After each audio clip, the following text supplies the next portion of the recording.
There's comments under every shelter post. How could someone do this? What kind of person gives up their dog?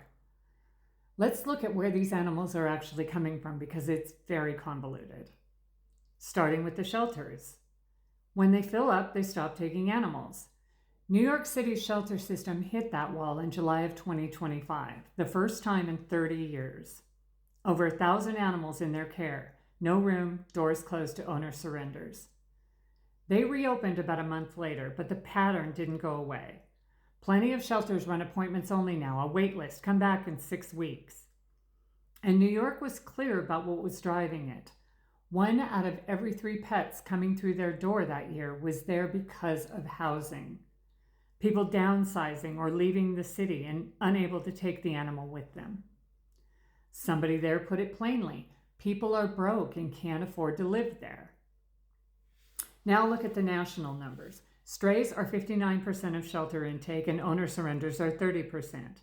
Read that cold and it looks like most of these animals just wandered off. It was bad luck or a loose gate. Rescues will tell you otherwise.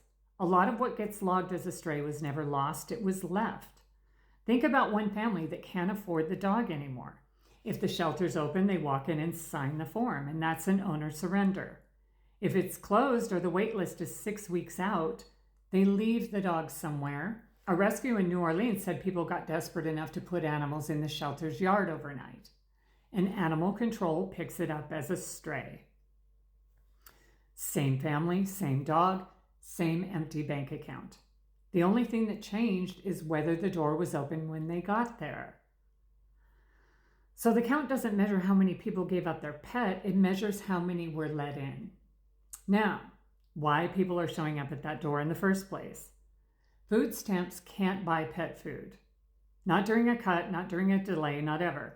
It's a permanent exclusion on the USDA's eligible items list. A family can have their benefits fully restored down to the dollar and still have no legal way to feed the dog. When SNAP payments went out late, that New Orleans rescue handed out double its normal month of pet food. The founder said it was the highest demand she'd seen in 20 years.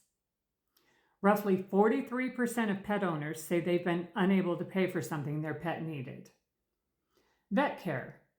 We've covered the consolidation piece already, so I'll just give you the number. Vet services are up about 51% since 2019. Nearly double regular inflation and the steepest increase of anything in the pet budget. About 63% of owners say they couldn't cover a surprise vet bill. So the dog gets sick, the estimate is $1,200, and there's $400 in the account. That's not a decision, that's arithmetic. Housing, and it's usually not the landlord.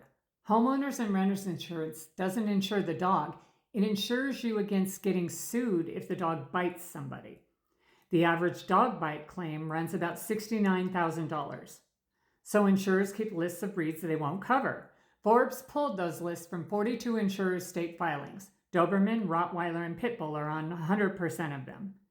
And Pit Bull isn't a breed to an insurance company, it's a category. And it covers any dog they believe is mixed with one.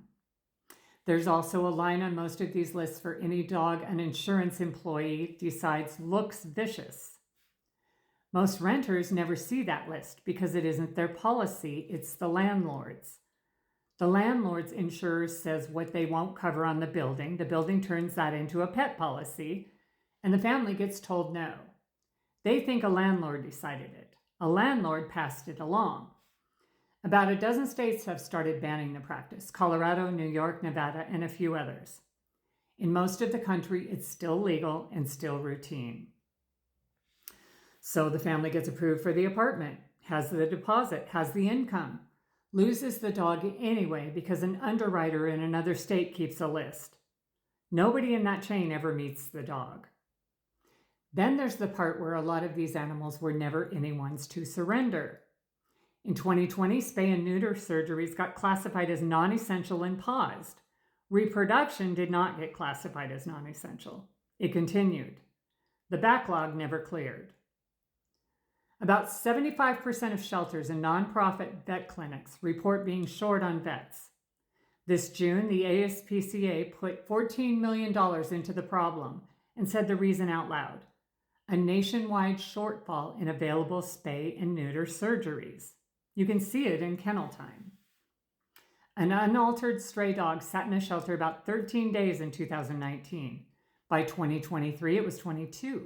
Same dog, 9 more days of food, staff, space, and stress, multiplied across every kennel in the country. And nationally, the share of shelter dogs making it out alive dropped from 55% in 2019 to 50% in 2024. About 334,000 dogs euthanized. Nobody surrendered those animals. They were born into a gap in the schedule. And then there's the group that nobody counts at all. Palm Beach County's animal control director said at least 19 pets came in as a direct result of immigration detention. LA County took in at least 15 dogs from deportations inside a single month. A dog named Lucero was found near a gas station after her owner, a trucker, was picked up. Here's the mechanical problem. A person in detention often can't sign a surrender form and can't legally hand the animal to a neighbor. So the pet isn't surrendered, it isn't abandoned, it isn't claimed, it's just in an apartment. Homeland Security's entire public statement on this is that ICE does not impound property. No agency tracks the number. A rescue director in Nashville said it plainly. She plans for floods, she plans for tornado season, she didn't plan for this. To be fair about the rest of it, because it's not all economics, behavior is the top animal side reason for surrender, around 28%. Aggression, fighting with other pets, house soiling, some of that traces back to pandemic era first-time owners who couldn't get training. Some of it is just a dog somebody couldn't handle.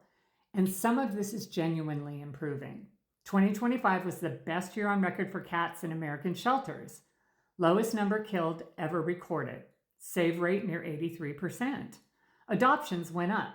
So the picture isn't collapse, it's something more specific than that. The surgeries that prevent the animals didn't happen. The assistance that keeps them fed structurally cannot be spent on them. The care that keeps them alive outpaced what people earn. The housing that holds them is gated by a list an underwriter wrote.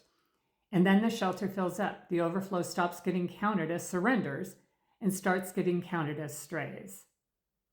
Every one of those is a system. None of them is a personality flaw. That surrender form is not the beginning of neglect. For most people, it's the last thing they can still do that keeps the animal alive. 2 things, and then I'm done.